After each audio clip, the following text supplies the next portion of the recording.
Channel. आज हम ऐसा कलेक्शन करने जा रहे हैं कुछ केमिस्ट्री के रिगार्डिंग जो बहुत ही बेसिक है, वो आपको आने चाहिए। और ये कुछ ऐसे टॉपिक भी हैं जो यूजफुल भी बहुत रहने वाले हैं आपके। ऐसा नहीं है कि सभी ने इस पीरियोडिक टेबल को 10th क्लास में देख लिया है तो उनको आता ही है। होपफुली आता भी होगा, अच्छी बात है। लेकिन इनके बारे में कुछ ऐसी बातें बताने जा रहा हूँ जो आपको through out both of the year, second और फर्स्ट, यानी 11th और 12th क्लास आपके काफी ज्यादा हेल्पफुल रहने वाले हैं इनकी वजह से। ठीक है। अगर मैं बात करूँ सिलेबस की, तो बोर्ड का हो या कॉम्पिटिशन्स का हो, तो 5 चैप्टर्स कवर होते हैं आपके यहाँ से। आप +1 में पढ़ते हैं एस ब्लॉक एलिमेंट्स, ठीक है, and half of the P block elements, ये दो। रेस्ट पी ब्लॉक आपका 12th में आता है 15 to 18, ठीक है। और जो आपका ये एफ ब्लॉक है ये भी, और जो आपका ये डी ब्लॉक है ये भी +2 क्लास की साइंस में आता है, ठीक है। तो बेसिकली मैं यहाँ पर बहुत ही सिंपल वे में ये बताने जा रहा हूँ कि आपको कम से कम इतनी बातों का पता होना चाहिए। सबसे पहले तो ये है कि जो पूरी पीरियोडिक टेबल है, बड़ी जनरल सी बात है कि 1 से लेकर के वो इस तरह से 18 ग्रुप में डिवाइडेड होती है। 7 पीरियड्स होते हैं, ये भी सबको क्लियर है। और इसके अलावा जो हमारी मॉडर्न पीरियोडिक टेबल है उसको हम 4 ब्लॉक्स में कवर करते हैं। पहले एस ब्लॉक आता है आपका, फिर डी ब्लॉक आता है आपका, और फिर आता है पी ब्लॉक, और लास्ट एफ ब्लॉक। इस तरह से 4 ब्लॉक जो हैं कवर होते हैं। मैं ये कहना चाह रहा हूँ यहाँ पे कि जो 30 एलिमेंट्स हैं, टॉप 30 एलिमेंट्स हैं, उनके तो आपको एटॉमिक नंबर याद होने ही चाहिए। अगर वो आपको याद नहीं है तो आपको प्रॉब्लम्स फेस करनी पड़ सकती हैं कई जगह पर, ठीक है। टॉप 30 का मतलब है हाइड्रोजन से लेकर के ये हीलियम, ठीक है, फिर लिथियम, बेरिलियम, बोरोन, कार्बन, इस तरह से चलते हुए आप पहुंचोगे जिंक तक। तो आपका फर्स्ट एलिमेंट है हाइड्रोजन, पता भी है आपको, जिंक का भी पता है आपको कि 30th नंबर पे आता है। उसके अलावा आप देख रहे हो बोर्ड पे काफी सारे एलिमेंट्स लिखे हैं और कुछ ब्लॉक्स खाली भी हैं। जो ब्लॉक्स खाली हैं वो इतने इंपॉर्टेंट नहीं है, ठीक है, और जो इंपॉर्टेंट है वो मैंने लिखा हुआ है सभी को। तो फर्स्ट ग्रुप, ये भी बहुत से बच्चों को पता होगा कि ये है हलीना की रबसेवरिया, इस बेसिस पे आप इसको याद रख सकते हो, ठीक है। बेटा मांगे कार, स्कूटर, ये सब भी आपको पता ही है, ठीक है ना। इस बेसिस पे, राइट्स के बेसिस पे आप में से कई बच्चों ने इनको याद कर रखा होगा। ये यूजफुल भी है, याद रखने का जो भी तरीका हो वो इंपॉर्टेंट नहीं है कि तरीका क्या है, इंपॉर्टेंट ये है कि आपको ये याद है या नहीं है, ठीक है। तो होपफुली आपको पीरियोडिक टेबल आपने देख भी रखी है, आपको आती भी है जितना मैंने अभी तक बताया है, ठीक है। इनमें मैं एक बात यहाँ पे कवर करने जा रहा हूँ कि जैसे जो ग्रुप नंबर 11 है, ये 3 element copper, silver, gold. Group number 6 है क्रोमियम, मॉलिब्डेनम और वोल्फ्रम। ये तीनों एलिमेंट यहाँ पे, 3 एलिमेंट यहाँ पे, 6 एलिमेंट काफी इंपॉर्टेंट है, ठीक है। उसके अलावा आप इनके अराउंड में देखोगे, पैलेडियम का नाम आपने बहुत बार सुना होगा एज ए कैटलिस्ट, प्लेटिनम का नाम आपने सुना होगा एज ए कैटलिस्ट, मरकरी का नाम आप सभी ने सुना होगा, ठीक है, कैडमियम भी उसी में आ जाता है। तो ये 9 एलिमेंट्स का एक बॉक्स बन जाता है जो आपको याद होना चाहिए, ठीक है। क्रोमियम, मॉलिब्डेनम और वोल्फ्रम, ये इंपॉर्टेंट क्यों है, इनको हम अभी ही कवर करेंगे आज ही के लेक्चर में, ठीक है, ये अभी बता दूंगा थोड़ी देर में। तो ये इंपॉर्टेंट है। उसके साथ साथ फिर जैसे ग्रुप नंबर 17 बहुत ही इंपॉर्टेंट है, जिसमें बेसिकली ये 4 एलिमेंट जो है फ्लोरीन, क्लोरीन, ब्रोमीन, आयोडीन, ये 4 एलिमेंट बहुत ज्यादा जरूरी है, आपको याद होने चाहिए। उनके साथ ही ग्रुप नंबर 18 के जो एलिमेंट्स हैं, helium, neon, argon, krypton, xenon, radon और अनओप्टियम, ये भी आपको सारे कवर होने चाहिए, और या आप रेडॉन तक कर सकते हो, उसमें कोई प्रॉब्लम नहीं है, ठीक है। ये जो मैंने लिखा है, ये एक गैप का मतलब इनके बीच में कितना गैप है ये लिखा हुआ है। आप सभी ने एक पैटर्न पढ़ा होगा जूनियर क्लास में, 2 8 8 18 18 32 32 का, आप सबको याद होगा। वही पैटर्न के बेसिस पे इसको डिजाइन किया गया है, ठीक है। तो है क्या चीज वो, जैसे इसका एटॉमिक नंबर 2 होगा, सबको पता है। 2 के बाद 10 आ रहा है, तो देखो इनके बीच में गैप कितना हुआ, 8 का। इनके बीच में गैप कितना होना चाहिए, 8 का। इसका एटॉमिक नंबर 10 है, इसका कितना है, 18, तो इनके बीच में गैप कितना हुआ, 8 का, वो लिखा हुआ है। इसका एटॉमिक नंबर 18 है, इसका 36 है, 36 से कितना गैप हुआ, 18 का। इसका 36 और इसका 54 होता है, गैप कितना हुआ, 18 हुआ। 54 के बाद 86 एटॉमिक नंबर है, देख लो आप, गैप कितना है, 32। तो अगर आपको ये गैप्स याद हैं तो आप एटॉमिक नंबर भी याद रख सकते हैं। कुछ मोमेंट पे हमें एटॉमिक नंबर गिवन नहीं होते, तो वहां पर हमें खुद से याद रखने होते हैं। जैसे कि मान लो जिंक है, आपको सभी को पता 30 है, ठीक है। कैडमियम शायद आपने पहली बार सुना हो, अगर अगर पहली बार सुना, उसका एटॉमिक नंबर आपको चाहिए हो तो कैसे मिलेगा वो। जिंक और कैडमियम के बीच में देखो, इनके बीच में कितना गैप है, 18 का गैप है, साफ नजर आ रहा है। तो जिंक का एटॉमिक नंबर याद है आपको 30, 18 प्लस कर दो 48 हो जाएगा। वैसे ही कैडमियम के बाद मरकरी, मरकरी का नाम तो सुना है लेकिन शायद एटॉमिक नंबर ना याद हो, तो मरकरी और कैडमियम के बीच में कितना गैप है 32 का, आप ऐड कर दो 48 में 32 ऐड करोगे 80 आ जाएगा। अगर आपको 80 याद है तो आपको पता है कि आपका मरकरी जो उससे जस्ट बिफोर क्या है गोल्ड, 79 आपको इसका याद रह जाएगा। तो इस तरह से ही गैप भी आपको हेल्प करने वाला है, ठीक है। S block, D block, P block और एफ ब्लॉक, इन 4 बेसिस पे मॉडर्न पीरियोडिक टेबल को कैसे डिजाइन किया गया है वो अब हम थोड़ी देर में पढ़ने वाले हैं इलेक्ट्रॉनिक कॉन्फ़िगरेशन के थ्रू। तो होपफुली ये सारा क्लियर हो गया होगा, ठीक है। इसमें एक बात बता दूं यहाँ पर, ये जो गैप्स हैं, यहाँ पर क्या है कि जो बेरियम के बाद लेंथेनम आता है, इसका एटॉमिक नंबर होता है 57, ठीक है। 57 के बाद डायरेक्टली अगर आप यहाँ देखोगे तो यहाँ पर हेफेनियम होता है HF 72 एटॉमिक नंबर के साथ। तो बीच वाले एलिमेंट्स कहाँ गए? तो बीच वाले एलिमेंट्स इधर होते हैं 58 से लेकर के 71। 58 एटॉमिक नंबर होगा सीरियम का, सीरियम यहाँ होगा फर्स्ट एलिमेंट सीरियम, और सीरियम के बाद एलिमेंट्स चलेंगे आपको कहाँ पे जाएंगे ल्यूटीनियम तक। ल्यूटीनियम का एटॉमिक नंबर कितना होगा 71 होगा। टोटल एफ ब्लॉक के लेंथेनॉइड्स में, लेंथेनॉइड इस सीरीज को क्यों कहते हैं, इस फर्स्ट सीरीज को लेंथेनॉइड कहा जाता है, क्यों कहा जाता है? क्योंकि 57 के बाद स्टार्ट हो रही है, 57 वाले का नाम क्या है लेंथेनम, लेंथेनम से नाम आया है लेंथेनॉइड, ठीक है। तो ये 71 तक चलेंगे, 14 एलिमेंट्स आएंगे यहाँ पर। 14 ही एलिमेंट क्यों आते हैं वो अभी क्लियर करते हैं उसको, ठीक है। उसके बाद एक्टिनॉइड्स हैं, आप देख सकते हो एक्टिनियम 89 के बाद ये आता है, ठीक है। 89 के बाद ये आता है, तो ये आपका एक्टिनियम यहाँ पे आने वाला है AC, और ये चलेगा 103 तक लॉरेंशियम तक। होपफुली क्लियर हो गया होगा सभी को आपको ये जो भी पढ़ाया है मैंने, ठीक है। तो मैं यहाँ पे 11 नंबर ग्रुप को भी एक बता देता हूँ मैं। ग्रुप नंबर 11 जो है इसको एक नाम दिया जाता है कॉइनेज मेटल ग्रुप। क्या कहा जाता है इसको? Coinage metal group. इसका क्या मतलब है? अब इसका नाम लिखा है कॉइनेज, कॉइनेज का मतलब होता है कॉइन और एज, यानी कि बात हो रही है सिक्के की और टाइम की बात हो रही है। तो पुराने टाइम में जो सिक्के बनते थे वो इन्हीं के बनते थे, कॉपर के बनते थे, सिल्वर के बनते थे, गोल्ड के बनते थे, यानी कि तांबा होता था, चांदी होता था, सोना होता था, इनके सिक्के बनते थे, ठीक है ना। तो यही जो थी उस टाइम पे चलती थी और यही करेंसी चलती थी मतलब की, ठीक है। तो इसका नाम कॉइनेज है, और कॉइनेज से आपको शायद याद रखना काफी इजी रहेगा। ये पैलेडियम काफी इंपॉर्टेंट है, मैं यहाँ पे मार्क कर दे रहा हूँ। ये 3 एलिमेंट बताए थे मैंने, 6 एलिमेंट, उसके साथ ये 7th एलिमेंट। ये 7th एलिमेंट जो है इलेक्ट्रॉनिक कॉन्फ़िगरेशन उसके अकॉर्डिंग जो है एक्सेप्शनल केसेस नहीं है।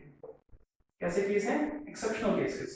और ये एक्सेप्शनल कैसे हैं इसको स्टार्ट करते हैं। तो सबसे पहले ये कवर हो गया है हमारा, ठीक है। और इनमें से कुछ बातें रहती हैं हमारी, कुछ बातें रहती हैं, मतलब है जैसे एक बात मैंने छोड़ दी इसकी, इसको 4 कैटेगरीज में कैसे डिवाइड किया है, किस बेसिस पे डिवाइड किया है, S block, B block, D block और एफ ब्लॉक में। पहली बात तो ये रहती है हमारी। दूसरी बात हमने इसमें अभी तक ये स्किप करी है कि इस लेंथेनॉइड में 14 एलिमेंट्स ही क्यों है और एक्टिनॉइड्स में भी 14 एलिमेंट्स ही क्यों है, ठीक है। तो इनको कवर करते हैं नेक्स्ट टॉपिक में। फर्स्ट जो टॉपिक था मॉडर्न पीरियोडिक टेबल वो कवर किया। नेक्स्ट पेज पे मैं आपको बता रहा हूं कि जो फर्स्ट ग्रुप है, सेकंड ग्रुप है, उसमें आपको और किन चीजों को याद रखना है, ठीक है। तो ये नोट करेंगे। तो स्टूडेंट फिर नेक्स्ट जो है पीरियोडिक टेबल के बारे में ये बातें कुछ जो मैंने लिखी हैं ये भी आपको पता होनी चाहिए, ठीक है। जैसे ग्रुप नंबर 1 है, ग्रुप नंबर 1 का अदर नेम अल्कली मेटल्स होते हैं। आपको पता है उसके अंदर जितने भी एलिमेंट्स सारे मेटल्स हैं उनको अल्कली मेटल कहा जाता है। अल्कली का क्या मतलब होता है कि ऐसे एलिमेंट जो ऑक्सीजन के साथ रिएक्ट करें और ऑक्साइड बनाएं, यानी कि मेटल ऑक्साइड, ठीक है। तो मेटल ऑक्साइड अगर वाटर में सॉल्युबल होंगे, मेटल ऑक्साइड बेस होते हैं, मेटल ऑक्साइड होते हैं बेस, और बेस अगर वाटर में सॉल्युबल हो तो उस वाटर सॉल्युबल बेस को कहा जाता है अल्कली। तो ये जो मेटल्स ऑक्साइड होते हैं, ये जो मेटल ऑक्साइड बनाते हैं ऑक्सीजन के साथ, सारे वाटर सॉल्युबल, इसलिए अल्कली मेटल कहा जाता है। सेम ही अल्कलाइन अर्थ मेटल्स, ये ज्यादातर अर्थ क्रस्ट में होते हैं इसलिए अर्थ मेटल्स कहा जाता है। अल्कली मेटल के बारे में आपको एक बात याद रखनी है, सभी का +1 चार्ज होता है। ऑक्सीडेशन नंबर कितना होता है ग्रुप नंबर 1 पे +1। आप लिथियम उठा लो, सोडियम उठा लो, पोटेशियम उठा लो, सीजियम उठा लो, सबके ऊपर कितना चार्ज होगा +1। ऐसी ग्रुप नंबर 2 का नाम है अल्कलाइन अर्थ मेटल और इसके ऊपर चार्ज होता है +2, ठीक है। क्लियर सभी को? ग्रुप नंबर 3 से लेकर के ग्रुप नंबर 12 तक कोई पर्टिकुलर नेम नहीं है ग्रुप वाइज, ठीक है। तो यहां पर मैं बता देता हूं इन सभी को डी ब्लॉक एलिमेंट कहा जाता है, ग्रुप नंबर 3 से 12 अभी लिखा भी था, और इनको अदर नेम ट्रांजिशन एलिमेंट कहा जाता है, ठीक है, ट्रांजिशन एलिमेंट। और इनका जो चार्ज है या जो ऑक्सीडेशन नंबर है उसको मैं लिख देता हूँ यहाँ पर कि oxidation number is not fixed. Fix नहीं होता है क्योंकि ये वेरिएबल होता है। जो ऑक्सीडेशन नंबर है, जो चार्ज है, वो एलिमेंट टू एलिमेंट बदल जाता है। ठीक है, तो क्लियर है सभी को पॉइंट, इसलिए मैंने कोई पर्टिकुलर चार्ज नहीं लिखा हुआ यहाँ पे। ग्रुप नंबर 11 जो है ये मैंने अभी बताया ही था कि कॉइनेज मेटल कहा जाता है, कॉपर सिल्वर गोल्ड ये होंगे, कर लो इनको। चलो आगे ग्रुप नंबर 13। ग्रुप नंबर 13 में फर्स्ट एलिमेंट क्या होता है, बोरोन, तो उसको बोरोन फैमिली कहते हैं। फर्स्ट एलिमेंट के नाम से उसको बोल देंगे बोरोन फैमिली।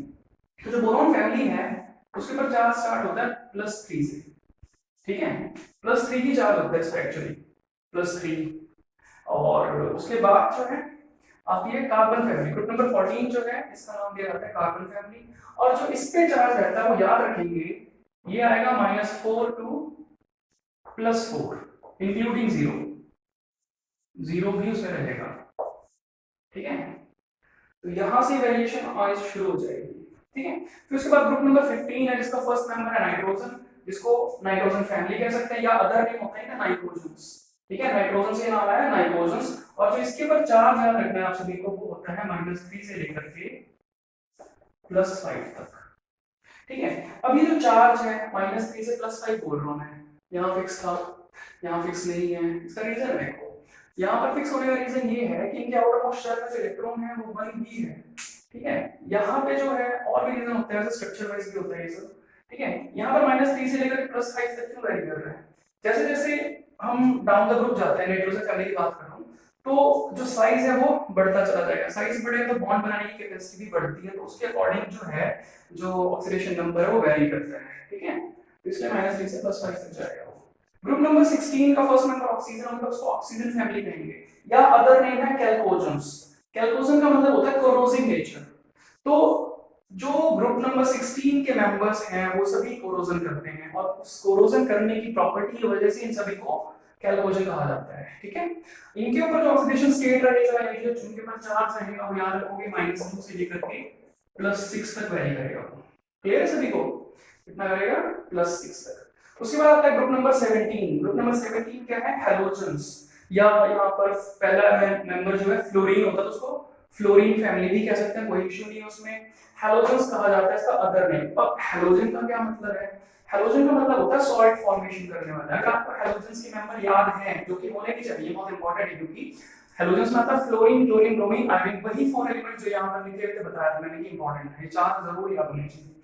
तो ये जो 4 मेंबर हैं वो कैसे होते हैं, ये चारों मेंबर सॉल्ट बनाते हैं, ज्यादातर ओशियन में मिलते हैं सॉल्ट की फॉर्म में, दैट्स व्हाई इनको हैलोजन्स कहा जाता है। और जो इनकी चार्ज की बात करूं अगर मैं, तो -1 से लेकर के वैरी करेगा कहां तक, +7 तक, और जीरो सभी में इंक्लूड है, मैंने एक बार लिख दिया यहाँ पर, कार्बन के केस में सभी में इंक्लूड है जीरो। ठीक है, उसके बाद नेक्स्ट आ जाता है ग्रुप नंबर 18। अब ग्रुप नंबर 18 के बारे में क्या ही कहें, सबको पता ही है इनके बारे में। नोबल गैसेस होते हैं, नोबल गैसेस क्यों कहा जाता है इनको, क्योंकि इनकी इलेक्ट्रॉनिक कॉन्फ़िगरेशन फुली फील्ड होती है, स्टेबल होते हैं। ठीक है, नोबल कॉन्फ़िगरेशन होता है। इनर्ट गैस क्यों, क्योंकि थोड़े से शर्मीले होते हैं, शर्मीले in the sense chemically inert होते हैं, केमिकल, क्योंकि इनकी noble gas configuration fully filled है और इनकी वैलेंसी 0 होती है, इसलिए थर्ड नंबर पे 0 ग्रुप लिखा हुआ है। ठीक है, और 0 वैलेंसी होने की वजह से, 0 कंबाइनिंग कैपेसिटी होने की वजह से ये रिएक्शन नहीं देते। हाउएवर यहाँ हल्की सी एक्सेप्शन है ज़ीनोन के केस में, कि ज़ीनोन जो है ग्रुप नंबर 18 से बिलोंग करता है, पर ड्यू टू सम रीजंस जो मैं यहाँ नहीं बताऊंगा।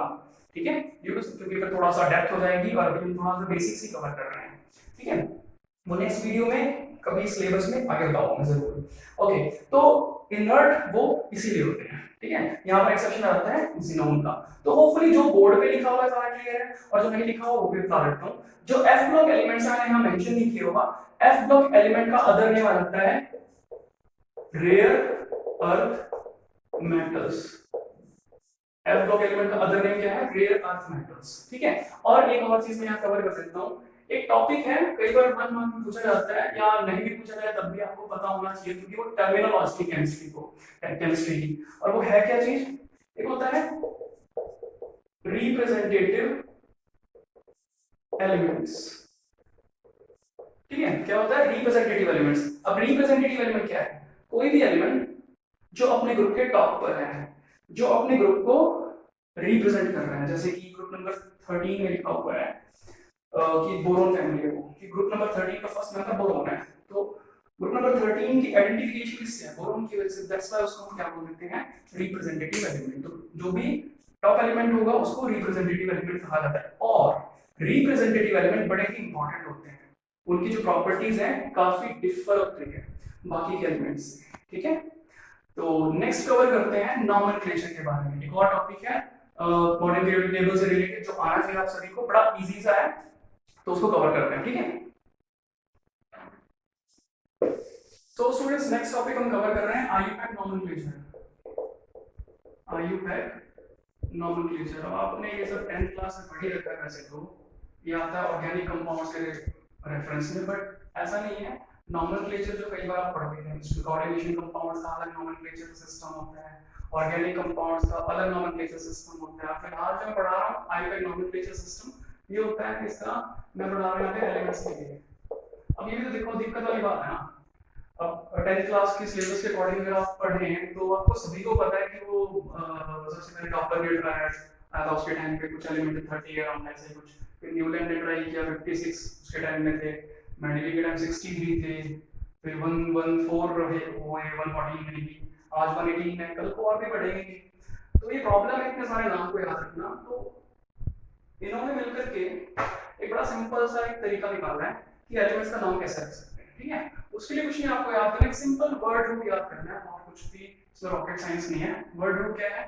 0 1 2 3 4 5 6 7 8 और 9, स्पेस बची गया, 9 लिख दिया गया। ठीक है, 0 के लिए लिखेंगे नील, और ये होता है आपका अन, ये होता है आपका बाई, ये ट्राई, इसको क्वाड लिखते हैं। ठीक है, ये हो जाएगा पेंट, ये हो जाएगा हेक्स, ये हो जाएगा सेट, ये हो जाएगा ओ, और ये होता है ई डबल एन, इन। ठीक है, ये वर्ड रूट से आपको याद होने चाहिए। अब ये जो आईयूपैक नॉमेनक्लेचर सिस्टम है, ये किसके लिए है? 100 या उससे प्लस के लिए। ठीक है ना, ऐसा नहीं कि किसी का एटॉमिक नंबर 90 या उसके लिए बात करें। तो यहाँ पर जैसे हम कवर कर रहे हैं, जैसे सपोज करो सीधा एग्जांपल से बात करते हैं, आपको नाम लिखना है 105 का। ठीक है, सपोज एटॉमिक नंबर है 105, इसका नाम लिखना है। तो रूल नंबर 1, इन सभी के इसमें 3 डिजिट्स हैं। ठीक है, तीनों के वर्ड रूट को प्लस कर दो, सिंपल। 1 के लिए आएगा अन, ये मैंने लिखा अन। सेकंड 0 0 के लिए आएगा नील, आ गया नील। ठीक है, और फिर 5 के लिए आ जाएगा पेंट, ये लिख देंगे हम पेंट। ठीक है, इसमें याद रखना है कि जो फर्स्ट जो डिजिट है उसका जो वर्ड रूट होगा, उसका पहला जो आपका अल्फाबेट लिखते हो वही कैपिटल होगा, बाकी कुछ भी कैपिटल नहीं होगा। ठीक है, क्लियर है? ऐसा करने के बाद आपको सिंपली क्या ऐड करना है? आई यू एम।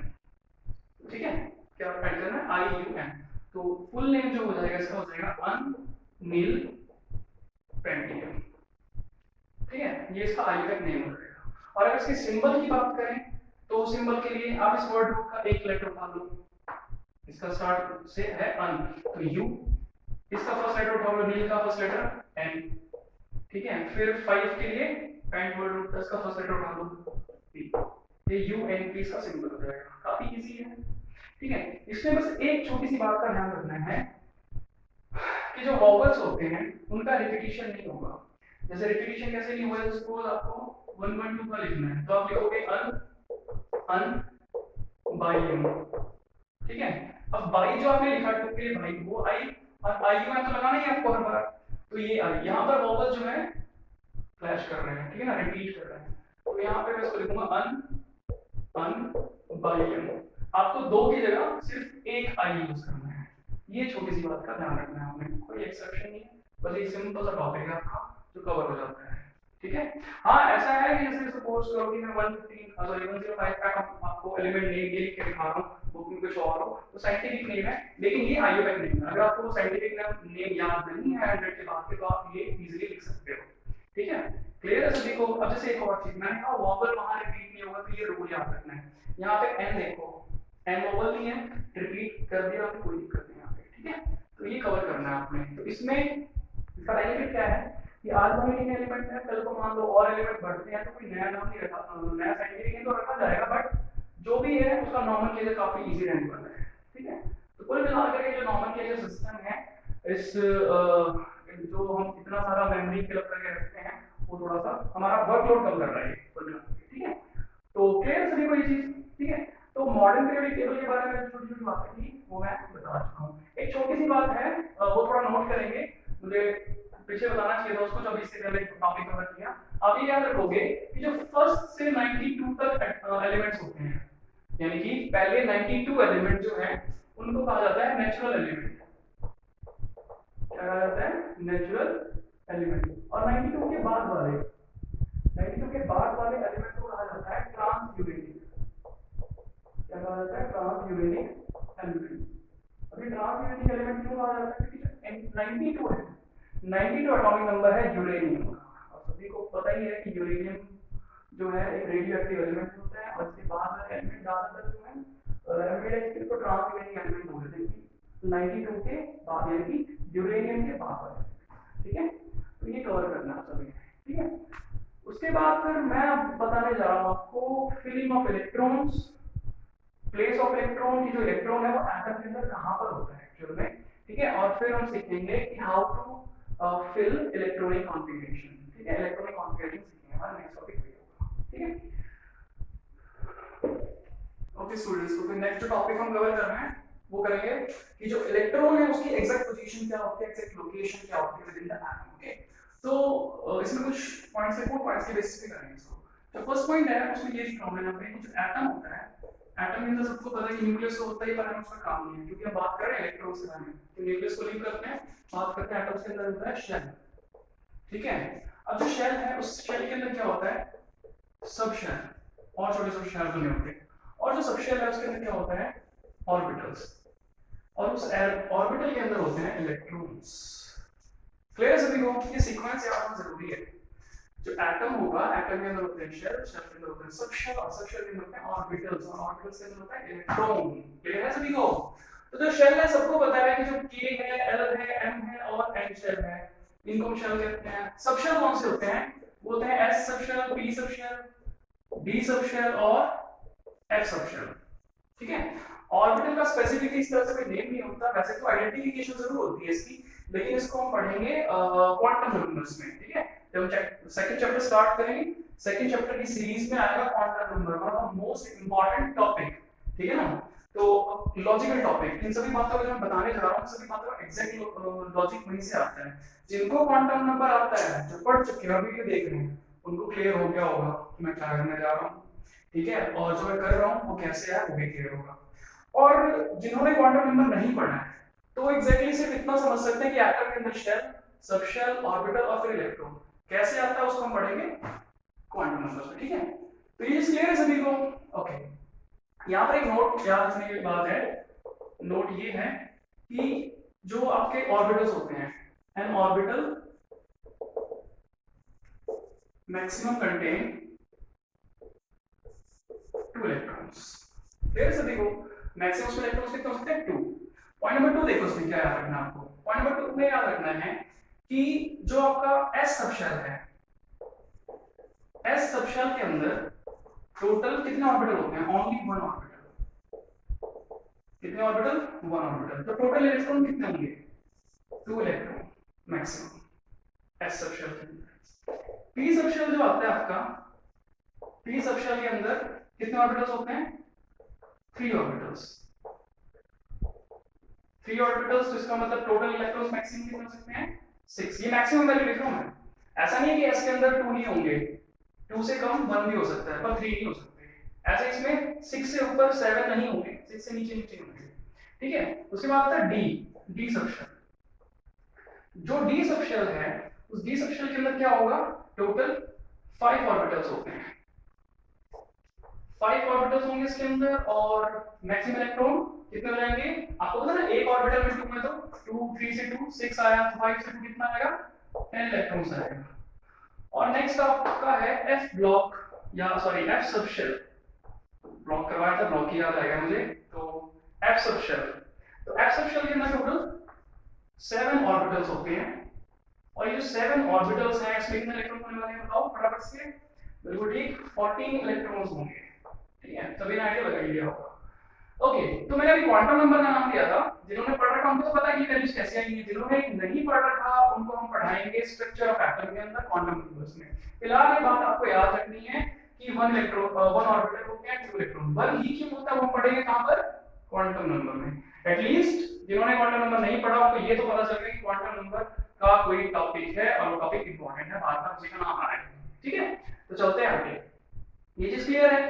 ओके, उसके बाद मैं डायग्राम बना रहा हूँ। डायग्राम के अंदर मैं शो करूंगा एक डायग्राम में एटम को देखिए, स्ट्रक्चर ऑफ एटम का डायग्राम कि एटम में एक न्यूक्लियस, फिर उसका first shell, K shell, L shell, M shell, ये सब पढ़ रखा है। लेकिन एसपीडीएफ कहां होते हैं वो पढ़ते हैं। ठीक है, तो स्टार्ट करते हैं स्ट्रक्चर ऑफ एटम का। तो जो स्ट्रक्चर ऑफ एटम है वो देखते हैं कैसे है। स्ट्रक्चर ऑफ एटम में बड़ा सिंपल सा है, ये न्यूक्लियस हो गया, ये आपका फर्स्ट शेल, ये सेकंड शेल, ये थर्ड, ये फोर्थ, जरूरत पड़े तो फिर सिक्स्थ बन जाएगा। ठीक है, और बेसिकली हमारे इसमें काम चल जाता है। ये शेल है आपका फर्स्ट, जिसको हम बोलते हैं के शेल, ये आपका है सेकंड, जिसको हम बोलते हैं एल शेल, ये आपका था थर्ड, जिसको बोलते हैं एम शेल, और ये आपका आता है फोर्थ, एम शेल। ठीक है, K shell, L shell, M shell, M shell. ठीक है, जो के शेल है उसमें एक सबशेल होता है, कितने होते हैं, एक, नाम है एस। यहाँ पर दो सबशेल होते हैं, ठीक है, एस और पी। उसको हम इस तरह से दिखा देते हैं, वैसे ये मैंने इस तरह से दिखाया, इसको मैं ऐसे भी दिखा सकता था, इस तरह से। इसमें मैंने बताया एक सबशेल, ठीक, इस तरह से। ठीक है, इसमें दो सबशेल होंगे, इसको मैं इस तरह से दिखा देता हूँ, एस पी। जो मैंने यहाँ लिखा था ऐसे भी लिख सकते, बात एक ही है, कोई फर्क नहीं पड़ता उससे। यहाँ पर भी दो सबशेल दिखा रहा हूँ मैं, एक्चुअली तीन होंगे यहाँ पे, एस, पी और डी। और यहाँ पे कितना सबशेल होंगे टोटल, 4, सारे सबशेल आ जाएंगे यहाँ पे। ठीक है, इस तरह से ये S subshell, P subshell, D subshell और एफ सबशेल। क्लियर है सभी को? अब देखो यहाँ पर के शेल में मैक्सिमम इलेक्ट्रॉन कितने होते हैं, 2। पढ़ रखा सबने, वो हम फार्मूला पढ़ते हैं ना, 2n² मैक्सिमम इलेक्ट्रॉन में दिख रहा है। तो एल शेल के अंदर टोटल कितने पढ़े हमने, 8, और एम शेल के अंदर इलेक्ट्रॉन पढ़े 18, और एन शेल के अंदर पढ़े हैं 38। ठीक है सभी को ये? अब यहाँ देखो इस डायग्राम में, स्ट्रक्चर में के शेल में सबशेल कितने हैं, एस। तो देखो एस के अंदर 2 है, वही 2 इलेक्ट्रॉन के अंदर आ गए। एल के अंदर 2 कौन से हैं, एस और पी, यानी कि एस के अंदर कितने हैं, 2 एस के, और इसको ऐसे लिखता हूं मैं, एस के अंदर कितने 2 और पी के अंदर कितने 6। ऐड कर दो, क्योंकि एल के 2 पार्ट है, एस और पी, तो 2 और 6 कितना हो जाएगा, 8 हो जाएगा। उसी तरह से इसमें देखो एस, पी और डी, एस में कितने 2, पी में कितने 6 और डी में कितने 10, टोटल कर दो 18, तो ये 18 आ रहा है।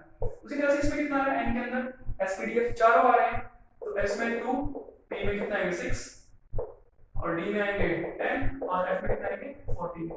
मैथ्स अच्छा ही होगा आपका, ऐड कर लोगे तो 32 ही आएगा। ठीक है, तो इस तरीके से वो आता है। तो एक कांसेप्ट क्लियर हुआ होगा।